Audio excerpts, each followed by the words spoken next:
Guys, I want to get loud all of a sudden. I'm sorry. I'm want to. It's you. I knew it was coming. I'm sorry, guys. Can't I hold need them back. to do that. It is. You feel like Poseidon chucking that bugger down in the water. Sucking that bugger. Did you butt out that deer? I did not butt out that deer, but the next one I get, it's getting its butt out. Is that little Stevie out here in the back? Drobop. Bow drop, I'm sorry. Drobop. Hello. Stay tuned. I'll be back after my seizure. Every little chipmunk that was running around, everything's dead quiet, and I went like that. Just happened. I saw what is in essence a nature-gasm. Hey guys, you're listening to the Rutten River Pursuits podcast. We got a big show tonight. We sure do. I think it's going to be big. Who's here with me? It's Uncle Buck. This is Dave. I'm Catfish. I'm Steve. And I'm Will. Sonic Campfire Night. Yeah. Got the flames. The fire is That was a going. good one. Stoke that, yeah. Man. Did you guys ever use a leaf blower to get a campfire going? Yeah. I highly suggest it. Is that something that happened this week? Oh, no. This is ongoing. But, put a little oxygen in it. It's great. Only if you're of age, though. Yeah, exactly. Legal age to use a leaf blower. If not, Sorry. if you're over 18, just throw the oxygen tank straight on the fire. It helps. Oh, it's great. Don't do that. So It's bad. I hate to cut you guys off, but we have a guest tonight. We do. I'd like to bring him on the show. Have you guys? What's that, Will? Are you guys ever? What's that, Will? I'm whispering. I think we have a. We got to whisper. We got a whisper. Why are we whispering? I didn't. Buck's whispering. Yeah, I wasn't picking up on your whisper, but now I am. I get it. Yeah. So, I think we need a whisper. do you do that around bears? I don't even know if I could whisper. I'm pretty sure this year, whenever Buck was in that tree stand and couldn't get down from that No. black bear, he was going, Will, No, Will, I bet- Will help, Will help. I told that Help. story tonight. No. You can't tell it twice. So, Who we got? without further ado, I'd like to bring on the show Blaine Anthony, the Bear Whisperer. Nice. Hey, Blaine. Welcome. Hey guys, what's going on? How's it going, brother? I am chilling, living the dream, as people say. That's what they do up in Maine. It's chill. It's because of the temperature. Just chilling. That's all we can do. We just walk around going, we're living the dream, and then we talk to ourselves. We go, living the dream, right? Right. Okay. You chilling? Yeah, I'm chilling. Well, if you like the wilderness, Maine is living the dream. Oh, it's gorgeous up there. I just don't even want to derail, but let's just start right there. Yeah. So that's where you're at, Blaine, right now. You're up in Maine. I am. Oh man, I've lived in New Hampshire. It was up in what's it called, the White Mountains in Maine. Oh yeah, I was born in North Conway, right by the White Mountains. Oh, such a gorgeous place on planet Earth. I'm jealous of It is. A good buddy of mine I worked with, he actually homesteaded in Maine, and Really? his wife and himself lived in a cabin they built, outhouse, no running water, and did it for 5-7 years. That's the place to do it, man. Yeah. That'd be awesome. Yeah. So, Blaine, what have you been up to? Actually, I just literally got back from a spring bear hunt about 4 days ago, and I'll probably soon be going out with some bear biologists doing some bear trapping for conservation efforts, and that's about it. We kind of already determined that when you said I was from Maine. Pretty much nothing. Yeah. Let's talk about that, Blaine. Here in Pennsylvania, they have I don't want to say organization, but they have a program where they go out, and I've heard about it. I haven't seen it in person, per se, where they get to pull bears cubs out of the den while the mother's sleeping. Oh, Have you ever had the chance to do something like that? Oh, absolutely, yeah. The guy up here, Randy Cross, he's the bear biologist, and he's almost everybody's system, even in Canada, kind of goes off of what he invented, 35, 40 years ago, and it is something amazing. I mean, just watching these guys work is, and I'm sure the same thing in Pennsylvania and in Saskatchewan, Ontario, all those other places. Watching those guys work is something that you realize how much you don't know when you talk to those guys. Sure. I said on, I think, episode 1 of the Bear Whisperer, I'm not the smartest bear guy. I'm just the guy smart enough to hang out with the smartest bear guys, and I can tell you those guys are smart bear guys. So, yep. There's got to be something pretty epic about that moment where you, go down, climb in the hole. I mean, unfortunately, I've only done that once with a fox, but to do that with black bears has to be, is she asleep? I know she's supposed to be asleep, but, is she playing possum? Because I'm just chilling, he came in here last year, so I'm going to go to sleep late and surprise him. And I know he's going to, and you're going in face first. Yeah, you're not coming out. Yeah. It's not. I mean, it's so funny. I mean, I don't know, for me, I was never, scared, but I mean, there is something about doing it that is, you think you're a tough guy until your love handles can't make it through the hole anymore, and you're stuck. Story of my life. Sitting there staring at a cell that's you must leave now, and it's I can't. So let's not fight about this. Yeah.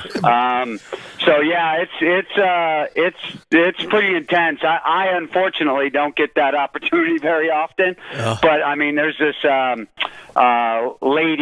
we'll call her. Her nickname's Kid, but her name's Lisa Bates. She's part of the Maine Bear Crew, and you'd swear she was 15 years old, and it'd be like, "Hey, Lisa, there's 3 80-pound bears and a 200-pound bear in there. Dive in," and man, she doesn't hesitate. Goes straight in. It's unbelievable. Wow. I'll tell you a quick funny story. We were on a mountain. Randy was actually hurt that week, and so it was me and Lisa and 2 other guys. She goes into this bear den, and I got to take Randy's place, and she's like, "Well, here's the thing. If I clap my boots together, of course there's snow everywhere and everything you can imagine. But she said, if I clap my boots together, I'm in trouble. Get me out of the hole, because you can't really back out of it like you think you'd be able to. It's really tight quarters." Mm-hmm. And so I'm sitting there. I'm like, "Well, that's never happened. I don't have to worry about it." Well, all of a sudden she starts clapping her boots together, and I'm like, oh my God, she's dying. I reach down, grab her by her feet, and both boots fly off, and I fly 10 feet behind me. I was like, yeah, you need another assistant, because that's really bad. She wasn't in that big of trouble. She had a 2-year-old bear kind of swatting at her, and she wanted out. Oh, that's no big deal. That happens all the time. Yeah, what the heck? Call that Thursday.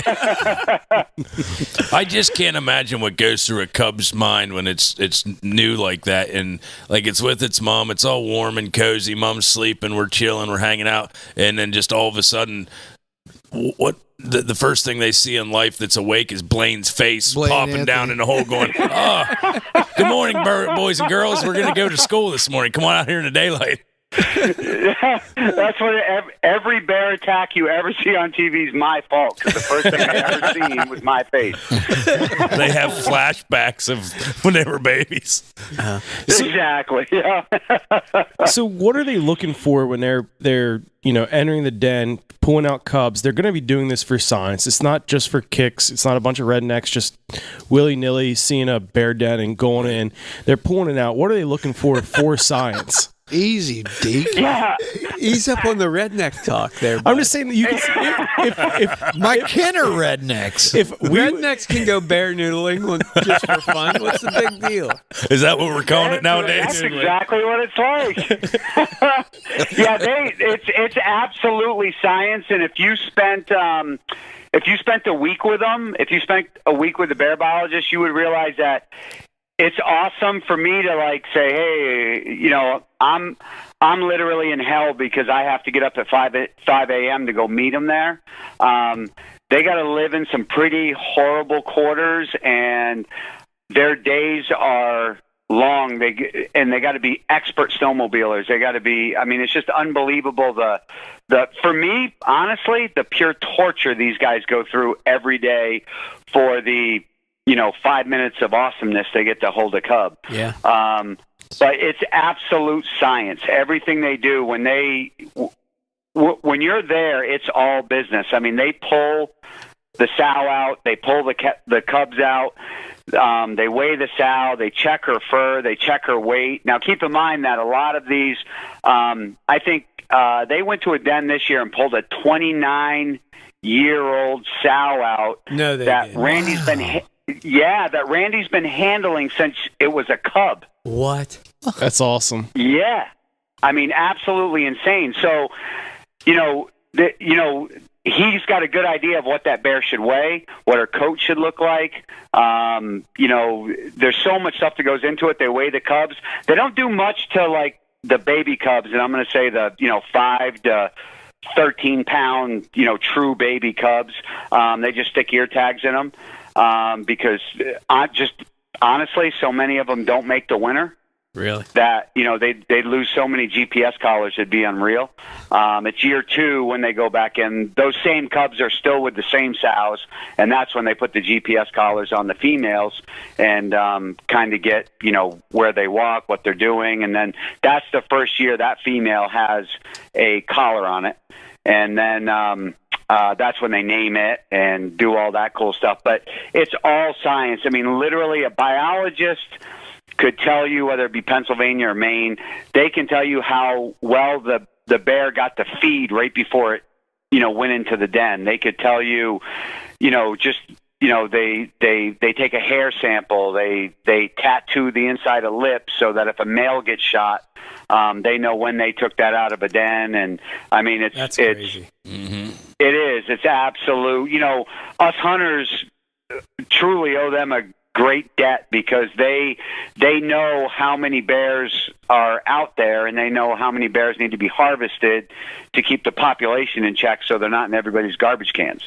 Yeah, and that's not like like you said, that's not like a glory job. You got to love it to do it. And it's absolutely. It seems like Maine's doing it right because you don't hear a lot of negative bear stories out of Maine. You hear a lot of.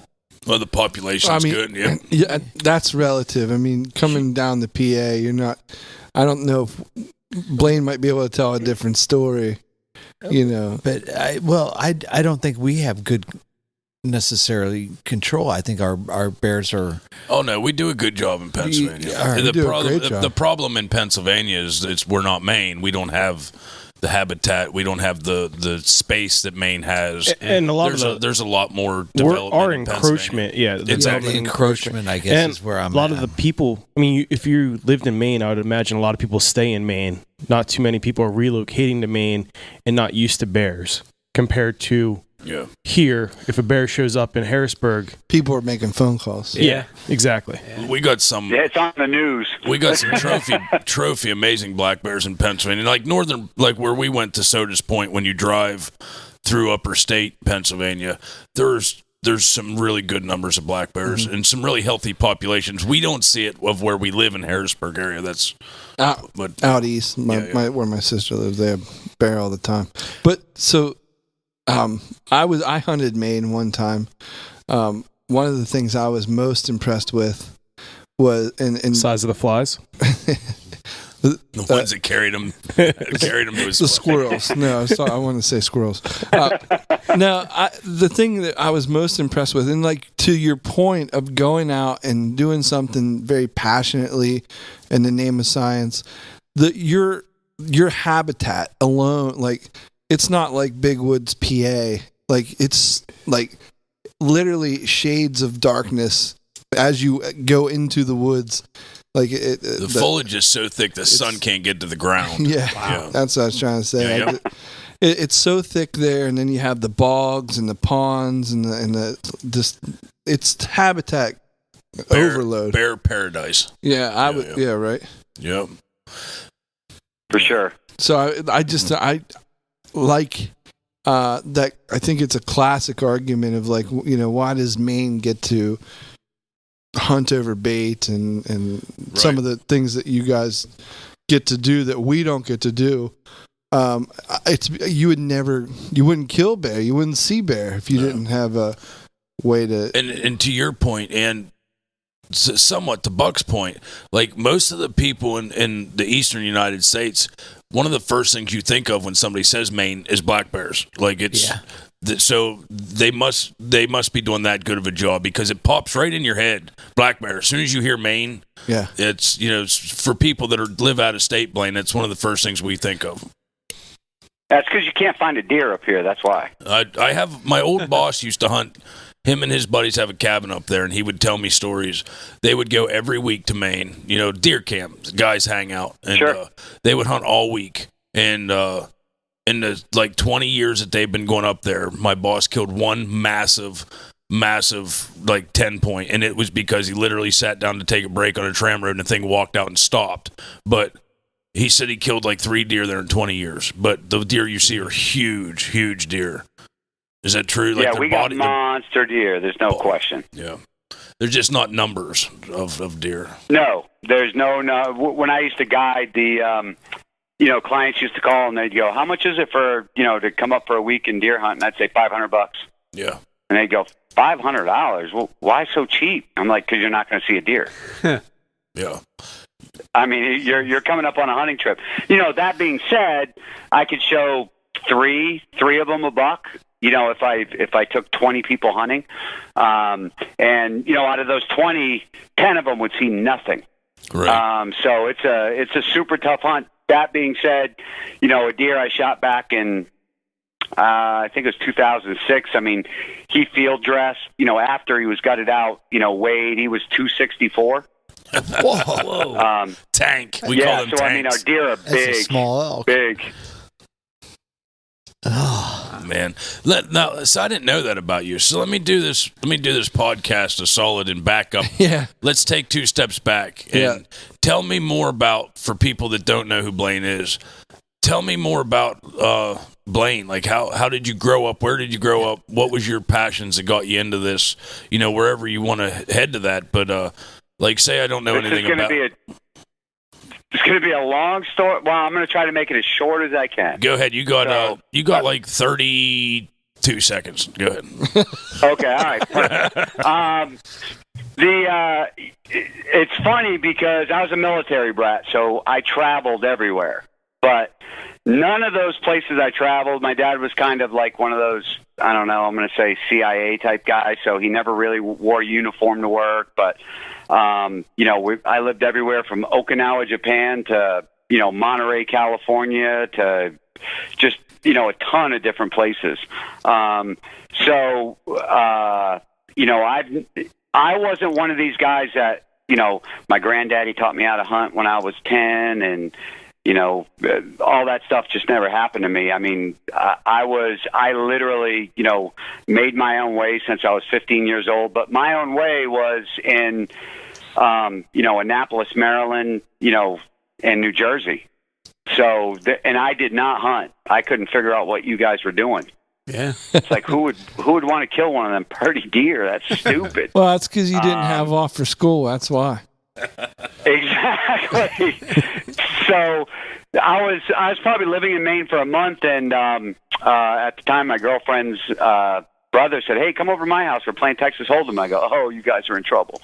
Thought I was sitting there with a good hand. The guy had totally outbet me. To make a long story short, and I couldn't cover the bet. And he said, "Well, I'll tell you what. I'll put the money in. If you win, you get my money. If I win, I get the money you have in the pot, and you have to go hunting in the morning."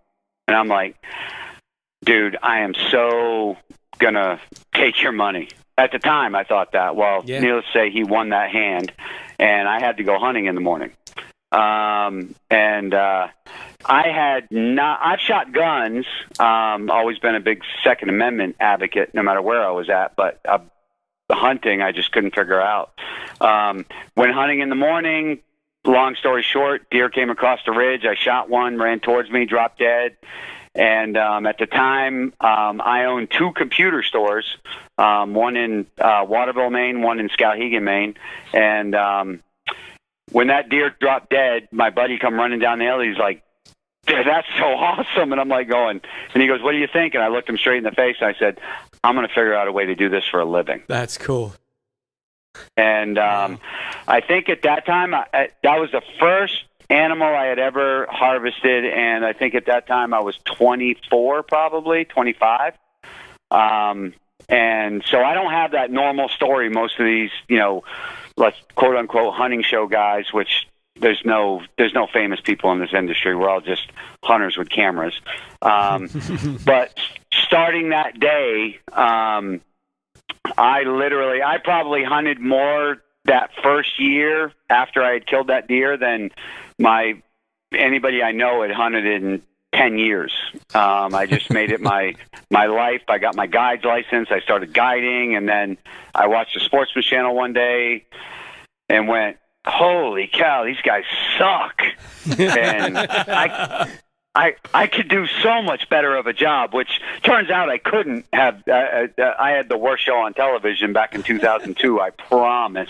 No. It's funny. Oh, God, dude, you watch these videos, and it's like, did I just say folks? Did I just really say folks? I would say folks. Yeah, what's wrong with folks? I like folks. Yeah. It wasn't good for TV, I promise. Yeah. As long as you wasn't doing the Jersey Wada thing. How do they say? Yeah. Wada. What's up, folks? I'm here hunting deer. What about it? Yeah, no, that didn't happen. I was trying to pretend like I was from the country back then. And, so, I mean, pretty much went on from there. And then I kept getting... I was getting attacked by bears, and it all kept happening on film. So the big joke in the industry was, yeah, pump the brakes on that one. You kept getting attacked by bears on film. Yeah, seemed like every bear that I encountered in the woods would jump on me. I mean, I don't know what it was, if I was a giant donut or what was going on. But everybody started calling me the Bear Whisperer, like guys on the Outdoor Channel, they're like, you're the Bear Whisperer, which is a joke because, typically people called the Bear Whisperer the idiots that think they can make a bear a pet. Yeah. Camp with them, sleep with them. Yeah. So it was kind of like a big joke, and then we were driving to Missouri one day, and my buddy, my cameraman at the time, Jason Lamoureux, says, we should start a show called the Bear Whisperer. And I was like, dude, that's pretty much all we do. I mean, we go out with biologists and, we hang out with super knowledgeable bear guys. And I'm like, all right, let's do it. And so we did that. And that's how the whole entire Bear Whisperer thing started. I mean, it was a quick, funny story. Discovery Channel producers and so on and so forth try to sue me and say they came up with the Bear Whisperer first, and they're about to start a show called the Bear Whisperer, and I have to stop. True story. Really? And I'm like, yeah. I mean, they attorneys, the whole spiel, and then, long story short, I'm like, I own the web address, I own the trademark. I was smart enough to trademark it. Yes. And I own everything else. And it's 2010 now. I started it in 2008, so have fun with suing me. Right. Yeah. So needless to say, there is no Bear Whisperer on Discovery Channel. But I did say I'll be happy to take your money if you want to move my show over there. Yeah, absolutely. But they didn't want to do that either. So. I don't tell these stories very often, Blaine, but every time I go into the woods with a honey bun in my back pocket, the bears chase me too. I mean, why would you do that? Twizzler, man. Bear. Never put it together that for 13 years out in the woods and all these bears attacked me, I had my honey bun in my pocket. That was why. That's incredible. So no, it was good. One of the, I kind of along these lines, one of the shows that I remember is when you were on a tract of land that hadn't been hunted for bears in a very, very long time, and it recently got opened up, and you were there in the back of a tractor trailer. Yeah. Yeah, and the bear pops up. Can you expand that a little bit? I had tagged out. It was just pretty much a standard Ontario bear hunt, and the outfitter came up and said, "Hey, if my daughter is the biggest fan of yours, if you could take her hunting, that would be awesome." And I said, "Hey, I'll do one better, and I'll film it." And to be honest with you, that was my way out of it. I was just going to send my cameraman. Gotcha. So long story short, my cameraman says, same guy, Jason Lamoureux, I'm not going to take a 15-year-old girl out in the back hunting. It's just not going to happen, man. You got to come. Needless to say, yeah, it was a junkyard, actually, and a tractor trailer full of cake frosting had flipped over. And they put it in the junkyard, and, yeah, the bears With had the invaded cake frosting this in it. full of cake frosting. They didn't take any cake frosting out whatsoever. Wow. So it was so bad that they police taped off the entire junkyard and wouldn't allow anybody in it because the bears had gone nuts in there. And I was like, yeah, let's go. So we hopped in the back of a different 18-wheeler trailer, I'm going to call it. We said, that's like a We'll wait bear for bear. crack den. I'm sorry to interrupt, but that is like, I'm picturing in my head, police tape off, that is New Jack City For black bears. for black bears. That's exactly what it was. Exactly what it Like a was. 16-wheeler down here just fell over full of whopper ploppers. We wouldn't be running over. Oh my gosh, were they having seizures inside there or something? Well, I can imagine that once a few of them found it and led the other ones back, it was just like ants. Oh, sorry, Blaine. I digress. As soon as the door was open, it was crazy. But anyway, long story short, I hop in the back of this 18-wheeler, and I'm sitting there eating Lucky Charms because I'm starving. And I look up, and sure enough, here comes this bear. And it was not a small bear. It was, ended up being 460 pounds.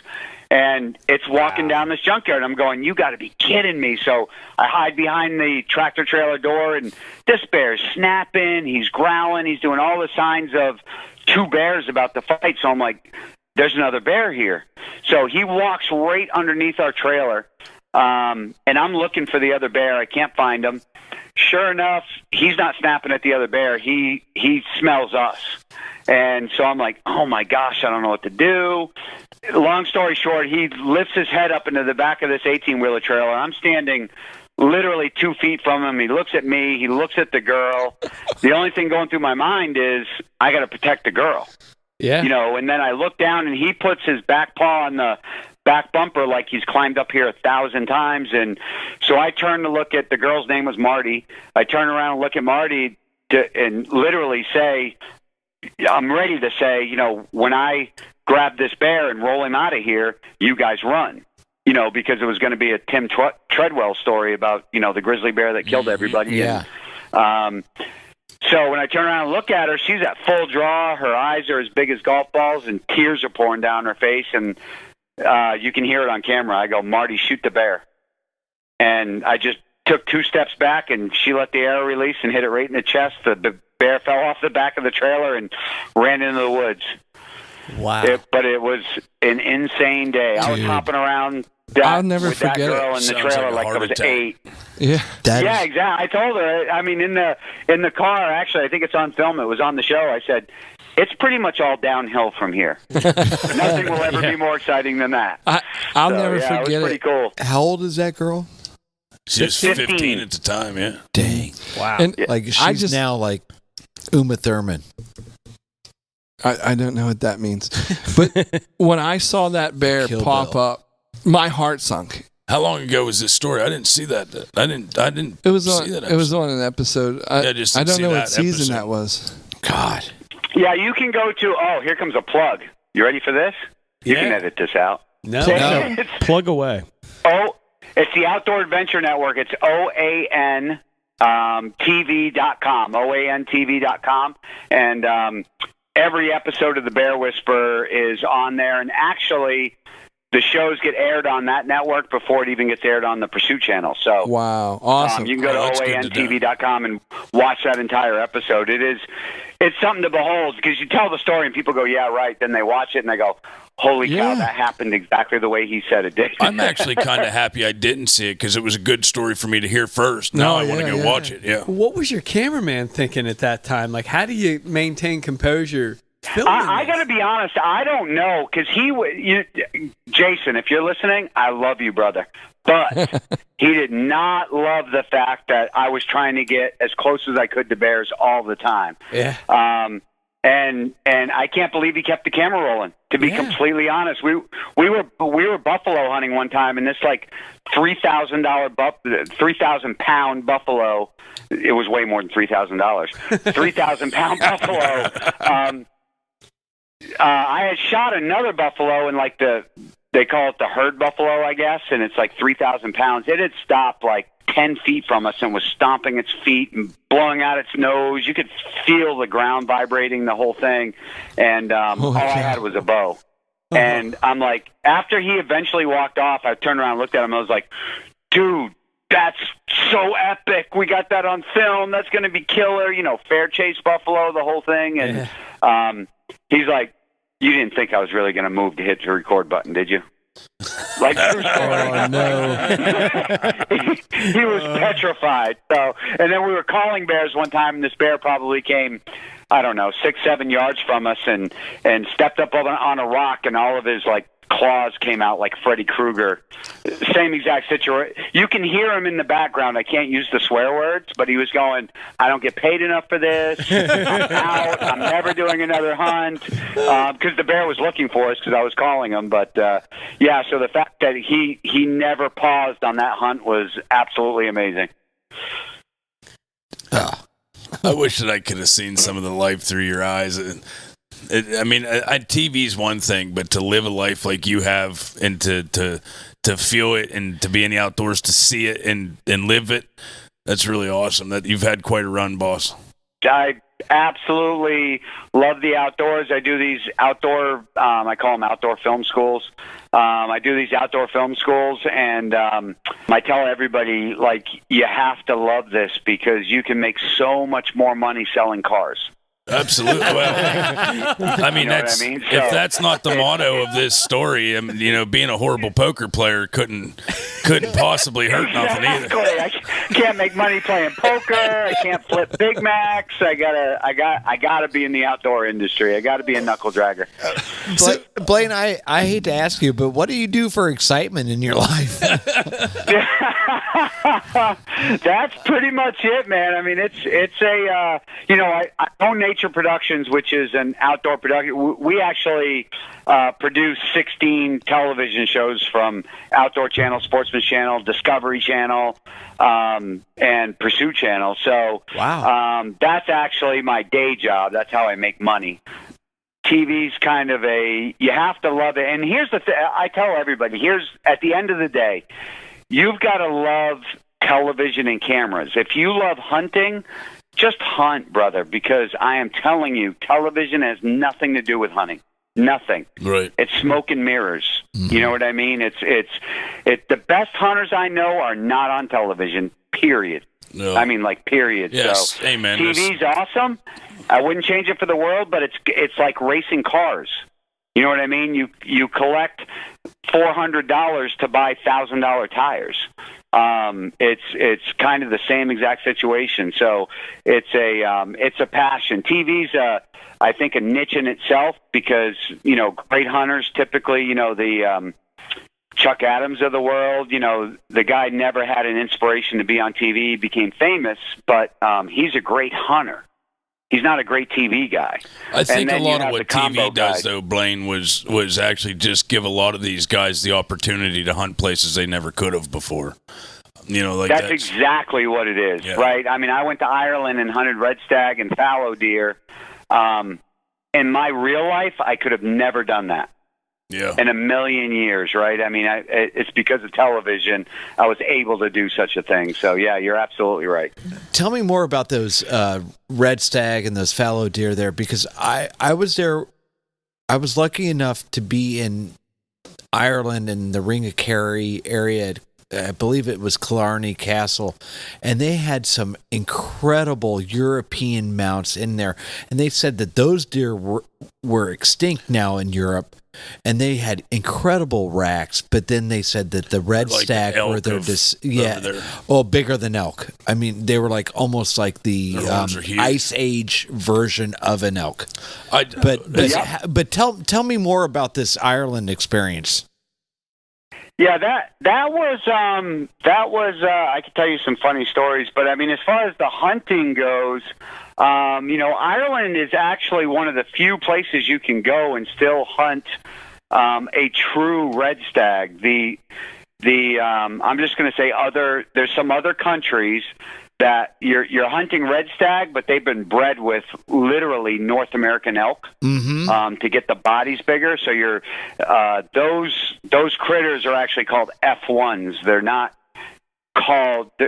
really red stags. So Ireland and like Argentina, they really have true red stags, and these things are 1,000% majestic. I mean, they're the most amazing animals you've ever seen in your life. Typically, there's cicadeer there with them, or cicadeer, however people want to pronounce them.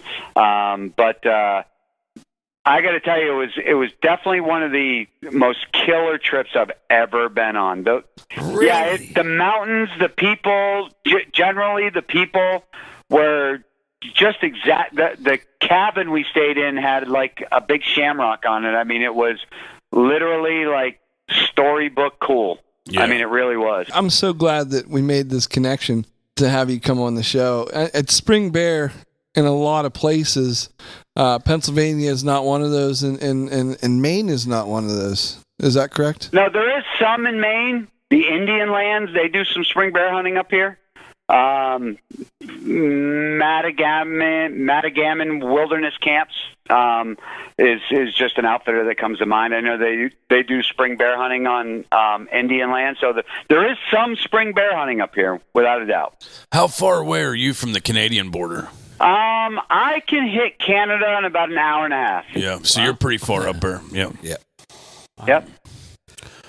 So, Blaine, it's obvious that you're heavily involved with bear conservation, and you're also heavily involved as a bear hunter, right? So could you connect those two together for our listeners that may not be able to make that connection? Yeah, I mean, here's the thing. I mean, at the end of the day, well, what you just said, like in my mind, personally, doesn't make sense, right? Hunters are conservationists. If it's all one big thing, there's no true conservationist. There's no true conservationist in the world that believes hunting is a bad thing, because hunting is a huge part of conservation. It's maybe the biggest part. And if you go back, it's in season 1 at some point in the Bear Whisperer when I'm talking to the biologist, and I'm just going to reference what he said. If it wasn't for hunters, bears would be nothing more than rats with short tails. They'd be in your garbage. They'd be all over the place, just causing havoc. If it wasn't for hunters, there is no other way to control the population of bears. And the fact that we eat them and they taste awesome and we get the meat out of them. I mean, that's all even just kind of off to the side. But at the end of the day, conservation and hunting is really just one. I mean, I can't remember who it was, Theodore Roosevelt or something like that said, if you want to save an animal, sell a tag for it. Right. It's all just really one thing. Hunting is part of conservation. I don't know any real hunter, any real ethical hunter that wants to hunt an extinct animal. Well, there's only 100 of them left. You know what I mean? You want to see them thrive. Yeah. And that's it. What you're doing with your scientists up there in Maine is modern day trying to what you're doing is exactly what we did wrong back when like hunting was the lifestyle of the Indians of the American buffalo. And, white Europeans came in and hunting them to damn near extinction because there was no regulations. It just the shooting from daylight till dark. And, there was a really rich nature balance when the Indians hunted them, and used them for what they were. Now, don't get me wrong, they counted in the millions on the plains, but they also had the open area for them to do that back then. There was no structure like there was today. But without what you're doing with your scientists in Maine, the balance of Maine's black bears probably would be nowhere near as strong as it is. So, absolutely. I mean, it's the number one question I get. How can you go into dens and hold these cute little bears and then, 3 months later go hunt them? It's because I care about those little bears. Yeah. Because my cast iron skillet gets cold. It all goes hand in hand. Yeah, I mean, I understand that people from PETA don't understand, right? They literally don't understand what we're saying and what we're feeling, and they have a very warped sense of what we do. But I mean, at the end of the day, hunting is conservation. It's part of conservation, is what I should say. And the head Maine bear biologist, the exact same guy I was talking about at the beginning of this entire segment, is a registered Maine bear guide, used to guide people out on Maine bear hunts. And not because he wants to, I don't even know what to say, not because he wants to see bears die, because he knows more than anybody how important it is that we control the population and that bears thrive. Well, that's why we hunt. Yeah. You grow a healthier population through that, too. You don't have a bunch of stagnant. Well, not only that, and on top of that, exactly what you said, Blaine, is a lot like you. You didn't understand either until you did it. Until you went. That's the whole point. There's a lot of people in the world that love to argue points to the death, that they believe something so passionately, but they really don't know what they're arguing. Like I'm dead set against styrofoam. I hate styrofoam. I won't use styrofoam. I can't stand people at work that use 5 styrofoam cups to go get water and throw them out, but 5 times a day, and I'm all against styrofoam. But go on. At the same time, I'm starting to learn that there are like medical things now being used from styrofoam that are saving lives, and so like I wanted styrofoam to be extinct, and actually it's used for a lot of really great medical things that I had no clue about. So, but it's all balance. Perspective. It's all balance and perspective. Yeah. If some of the anti-hunters and people in the world would actually go with you to try to learn what you do, to understand you and what you do, you can change a perspective. Vice versa, I can take a day off of hunting and go eat a salad and understand that the world's beautiful without killing something on a Sunday. We don't hunt in Pennsylvania on Sunday. Yeah. So and you wouldn't eat a salad. Not generally. So you touched base about we talked about that not having a season in the spring for bear in Pennsylvania, and so I've only ever eaten fall black bear. Is there a difference in taste for the spring black bear? I'll be honest. I guess I would say for me, no. Not. I mean, everything. It doesn't matter what kind of meat you eat, right? I don't care if it's cow from the store or venison or bear or anything else. Bear meat tastes like bear meat. I would, if you just cooked it on the grill, didn't spice anything, I could tell you that's deer, that's cow, that's bear, right? I mean, They all have this distinctive taste, and I think bear is the same no matter what.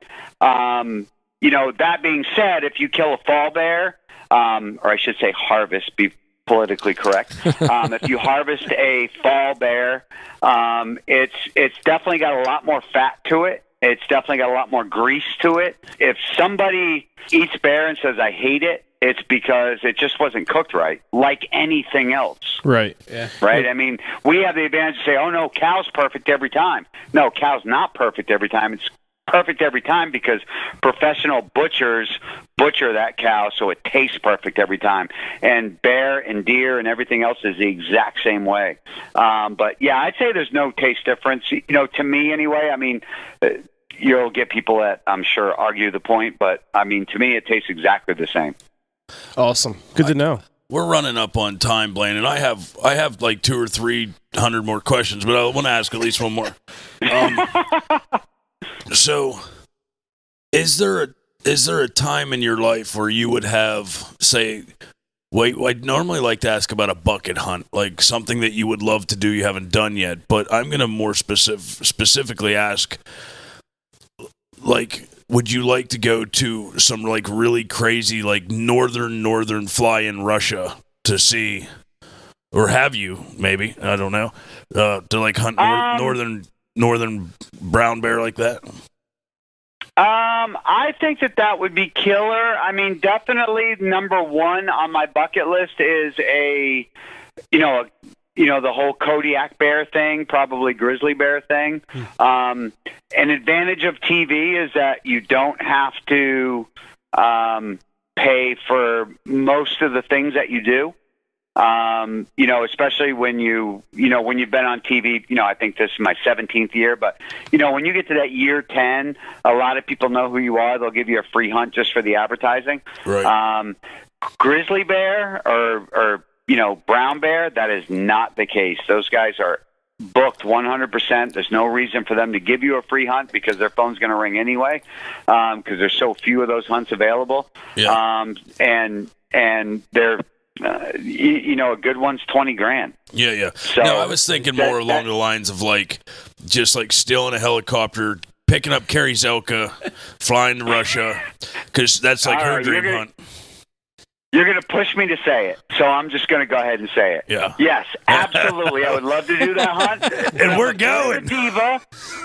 I'm a bit of a diva, and I need toilet paper and a bathroom and a shower and things like that. And so, I need honey buns and gummy worms. Do I want to live on a mountain for 2 weeks? No. I got no interest in living on a mountain for 2 weeks without amenities of things. And that's probably just my upbringing, but the whole world. When I went to Ireland, I learned a very valuable lesson because I seriously said, not as a joke, leave me on the side of this mountain. I do not want to climb anymore. There's nothing at the top that's worth the rest of this travel. Well, there's not a lot of men that know what that feel like, and I'm pretty sure in Alaska I said the same thing once or twice. Just leave me here and die. You can take exactly. All sheep hunts are killers, man. Yeah, no doubt about it. So absolutely. I love the hunting and I love the all of that. But when someone says, "Hey, you want to go stay in a tent in Colorado for 10 days?" No. Yeah. I don't even have to hesitate. Yeah. No, awesome. No, not interested. That just sounds miserable. Because, and I've said it on my show, so it's not a big secret. I'm all about the fun.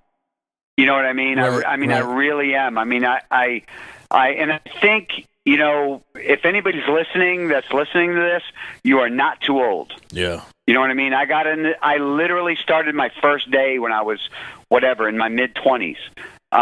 So you're not too old, and I can tell you that you can't do anything else on this planet that makes you feel like you've caught the winning touchdown at the Super Bowl like hunting does for you. Right. And if you're sitting at home, if you don't believe that, then just try it. Yeah. That's all I'm asking. Right. Just try it. Because it's a feeling you can't put into words. You can't put in, and it's not about the killing. No. You guys know that, but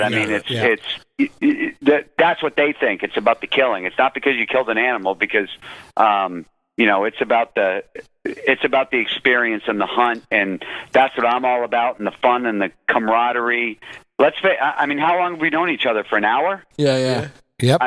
I feel like I'm family with you Absolutely. guys. Amen. Dude, I can't wait. You have 7 new best friends. That's what we say. Absolutely. I can't wait for you to skip out on your brown bear hunt, save your $20,000, come down here and play poker with us. That's what I was going to say. I was like, I've never. See, now you want to play poker with me, man. You get personal. That's what I'm saying. But Blaine, you got us stacking up with questions right now, too. I've never been blessed to the point, where I've lost a hand in poker and had to go. Thank you, hunting brother. The next day. Yeah. Well, and one Bless your entire heart. lifestyle. Yeah, turned it into a career. Hey, Blaine, Right. I need to ask you. I was going to ask a similar question to Uncle Catfish's, but I was going to twist it around. Twist it around, bud. Start twisting. Just grab and twist. But if there was any species that you could get in and research and do exactly what you did with the bear, where you've researched and you've been a part of that, of the biological mermaids, and then and as well as hunted, what would be another species what would be that bucket list species that you could get into the scientific side and the hunting side? White unicorn. Yeah. Okay, listen closely, because I already know the answer. I'm glad you. I love this. That's awesome. Mermaid. You didn't even answer. Mermaids. I already knew the answer. He said, Uncle Buck says, I know what Is that because they're topless? They're seashells. No, I got to tell you that I would love to know, especially on the conservation aspect of the thing, of everything. I would love to know a lot more about like a brown bear. Yeah. Okay. You know, because it's really not the same. You know, it's funny. I tell people all the time at like seminars and other things that I go do that if the show name were to be real, it would be the Black Bear Whisperer, right? Because grizzly bear and brown bear are though they're they just seem like a big brown black bear. It's really not true. Right, grizzly bears and brown bears have their own things that they do. They have their own attitudes. They have their own everything. So I would love to know, more about probably that. Even though it feels like I'm kind of answering the question with the same animal, but it's really not. No, it's a totally different genetics. Hares and rabbits are different too. I mean, they're just to study them would be way different, even though they look similar. So I get that. That is such sure. a mind-blowing answer because you know bears so well that it is too separate. Somebody who's listening to this, though, literally just went out and trademarked Grizzly Bear Whisperer. Yeah. Because the Bear Whisperer told him that it's okay to do it. Yeah. Yeah, no, Yeah. and at the end of the day, I might end up saying, "Well, this is exactly like a black bear," but I guess what I'm trying to say is that I don't know. Well, this is exactly like your I poker don't know night. nothing. This was Exactly. This I is your don't poker know. hand. I'm gonna start playing poker again. Maybe I'll lose a bet about studying grizzly bears. That would be cool. Oh man. R2 is supposed to talk to you in the night so that you can go trademark the Grizzly Bear Whisperer. Just Move to Alaska, drop everything. I'm here. take a tractor and trailer full of cake icing Yep. with you. Yep. It's funny because I didn't get a chance to say it earlier whenever An old Buck number said, 7. "So what do you do on a Friday night for fun?" And I was going to say, "Oh, I rub my body over with cake icing and run around the tundra of Alaska going, here, bear, come on. Come on, wife. Come with me. I got some fun stuff to do." No, this has been awesome, dude. Thank you so much for joining us, and we are bumping up on time here again, As usual. We just get into these great conversations. We're and jerks. Then we gotta tail it off. But Blaine, thank you so much. Hey man, I appreciate seriously you guys inviting me out and you reaching out and wanting to talk, and I'm always looking to make new friends. I can count them on one hand, so now I can't even count them on two hands. Nope, There's 7 of you there. There you go. Absolutely. Hey, Blaine, if people want more of you, if they're not satisfied with this hour, how can they get more of Blaine Anthony, the Bear Whisperer? The best way to do it is honestly, you can go to Outdoor Adventure Network, OANTV.com, or OutdoorAdventureNetwork.com, but OANTV.com, and you can watch from episode 1, and you'll see on the show that I'm the exact same guy that's talking to you guys. I don't have a TV version of myself. I am who I am, and that's probably the best way. I mean, or you can watch me on Pursuit Channel.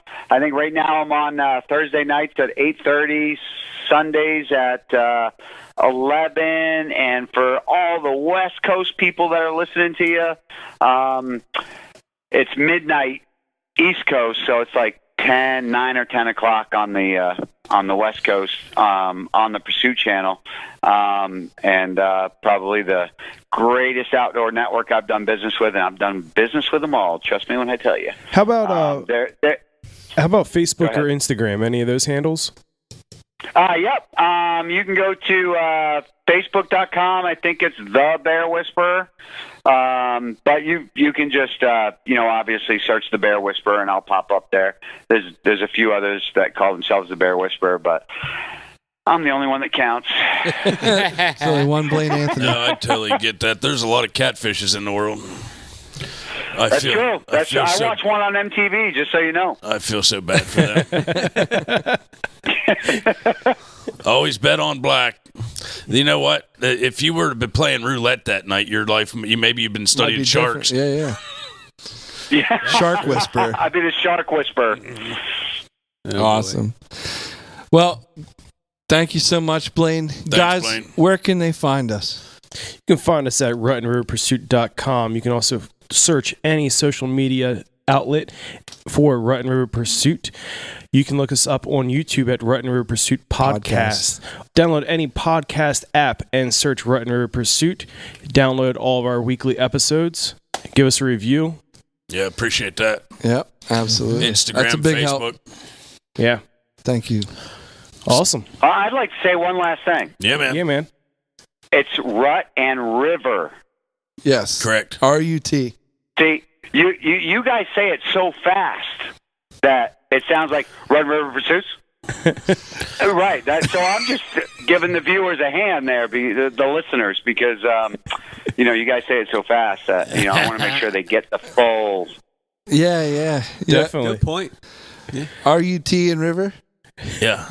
There you go. That's what I'm talking about. Half the time we just say R2 and we hope they get it. All right, guys. See ya. Thanks, Blaine. Thanks, Blaine. Take her easy. Appreciate it, guys. Trash Panda Quiver. Love y'all. Ring 'em weedless. Hey, guys, you're listening to the Rut and River Pursuits podcast. Start over.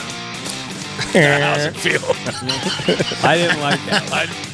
You're going in face first. Yeah, you're not coming out. Yeah. I mean, it's so funny. I mean, I don't know. For me, I was never scared, but I mean, there is something about doing it that is, you think you're a tough guy until your love handles can't make it through the hole anymore, and you're stuck. And you're sitting there staring at a statue that's like, you must leave now, and it's like, I can't. So let's not fight about this. Yeah. Before we start, I just want to say, Blaine, I've always wanted to hug 3 bear cubs, by the way.